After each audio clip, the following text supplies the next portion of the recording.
When the cause is just and innocents are in peril, Spider-Man will join forces with fellow heroes and even a villain or two in order to save the day. What'll happen next? Well, let's hop into the pages of Miles Morales Spider-Man issue number 3 and find out. Alrighty then, so picking up from where the last issue left off, Captain America has actually gotten involved in this plot to kidnap a bunch of children from all across New York. And how did Cap hear about it? Well, his congresswoman told him about it. This actually made me want to go research who the congresswoman for Brooklyn is right now. We see her later in the comic and no, it's not actually Yvette Clarke. But hey, you can't ever say this comic didn't force me to try and educate myself at some point, am I right? The heroes decide to put their heads together and try and figure out where the kids could have been taken. Miles finds some tire tracks, and thanks to a fancy new app on Captain America's phone, they're able to analyze what exactly makes up the chemical compound. This leads to a very adorable scene wherein Cap has to ask for help working his newfangled device. Now, in the tracks they find canal water, and this actually leads to a pretty clever little scene wherein Saladin Ahmed goes out of his way to kinda bridge some gaps between Miles and Steve. You see, unlike Peter, who was a Queens boy born and bred, Steve and Miles are both from Brooklyn, and as such they know exactly the canal they need to be investigating. It would seem that the mysterious bad guy trafficking metahuman kids has set up shop in an old S.H.I.E.L.D. outpost. Cap says that they had built this place back in the day to try and contain mutants, not criminal mutants, mind you, just mutants, period. This being just yet another dark governmental secret that poor Cap is forced to shoulder. Now, the three aren't exactly sure how they should take the building. Rhino wants to run right on in because, well, he's the Rhino after all, but Cap seems to think of this as something as a teachable moment and asks Miles what he thinks they should do. Obviously, the gravity of this is not lost on Miles. Spider-Man had briefly been an Avenger alongside the Sam Wilson Captain America, but this is the original Steve asking him what he thinks, like an equal and everything. Spider-Man figures with his cloaking ability they would all be best served if he scouted up ahead, and Rhino and Cap can back him up if things go sideways, and in stories like this, they almost certainly all go sideways. The building is filled with a bunch of trafficked, brainwashed kids with dangerous new meta powers that they can't control. The Rhino lets the rage get the best of him, and for a second there it looks like he's gonna mow down all these children if Cap didn't step in to stop him. Eventually, the true mastermind behind this perverse operation reveals himself, a new villain calling himself the Snatcher, and oh my cup runneth over with jokes and references here. Do I go the shitty bang bang route? Or do I go the possibly even more obscure video game route? You know what, I can have my cake and eat it too on this one, I feel. Snatcher, like so many villains before him, decides to take this opportunity to monologue how he doesn't even know why these heroes care so much about these kids. They're barely even human, they're dregs, the cast-offs of society. Cause, you know, if being a professional child snatcher didn't already let you know how evil this guy is, he's gotta throw just a little tiny glaze of racism over it as well. Next up, the Snatcher showcases his powers. He seems to be some sort of powerful psychic who can literally snatch the minds out of adults, making him stronger. This same power we discover when used on children makes them docile and easier to brainwash. Miles, interestingly enough, is kind of on the cusp of adulthood and childhood, and as such, he's kinda caught in the middle. Miles manages to work up just enough power to venom blast the Snatcher in the gut, proving that even though he has these mental powers, his body, not exactly up to snuff. Knowing that the battle is truly lost, the Snatcher has one last dirty trick to play, and that is having all of his child mind slaves turn on each other unless the heroes let him go. And of course, to bring things full circle, it's Eduardo and Tanya, the two children that Miles and the Rhino had wanted to save in the first place, front and row center, ready to blow each other's heads off. It's here though the children prove how strong they actually are. Inspired by the heroes, they're able to hold out just long enough for Spider-Man and the rest of the good guys to put the Snatcher down for the count.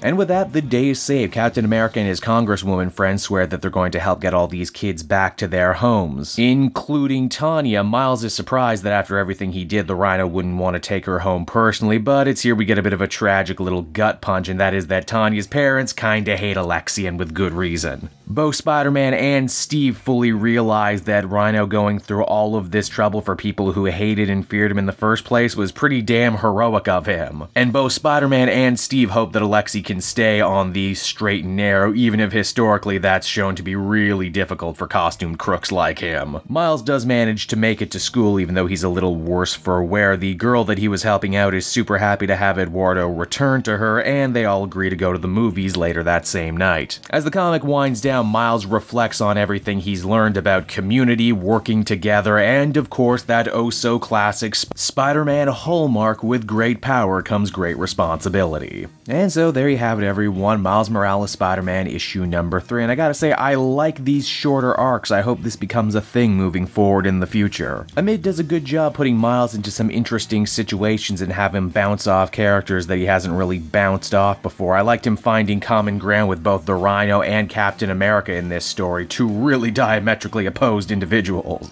This, I found, plays into the much greater theme of community that's been at work in this story since issue 1, both the community that Miles lives in every day as a regular person and the community he's part of as a super person. We win together, we lose together, and those we choose to cast aside become easy pickings for the likes of villains like the Snatcher. Ultimately, I'd give this one an 8 out of 10, and I feel that Miles Morales is in good hands moving forward.